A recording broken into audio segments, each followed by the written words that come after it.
SSC 2026 Dhaka বোর্ডের পরিণতি ও নাগরিকতার MCQ সমাধান চলে আসছে। তো আপনার সেটের সাথে মিলিয়ে দেখতে পারেন।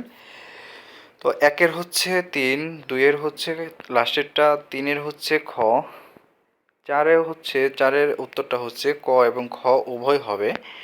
আর 5-এ হচ্ছে ক, 6-এ হবে লাস্টেরটা, 7-এ হবে লাস্টেরটা, 8-এ হবে খ,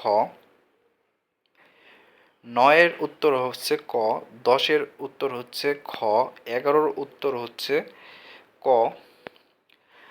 12-এর উত্তর লাস্টেরটা, 13-এর উত্তর হচ্ছে 3, 14-এর উত্তর হবে লাস্টেরটা, 15-এর উত্তর হবে 3, 16-এর উত্তর ক, 17-এর 3, 18-এর ক, 19-এর 3, 20-এর ক, 21-এ খ, 22-এ খ, 23-এ 3, 24-এ খ, 25-এ খ, 26-এ 3, 27-এ 3, 28-এ খ, 29-এ 3, 30-এ লাস্টেরটা। তো মিলে দেখতে পারেন আপনার সেটের সাথে কার কয়টা হয়েছে, অবশ্যই কমেন্ট করে জানাতে পারেন।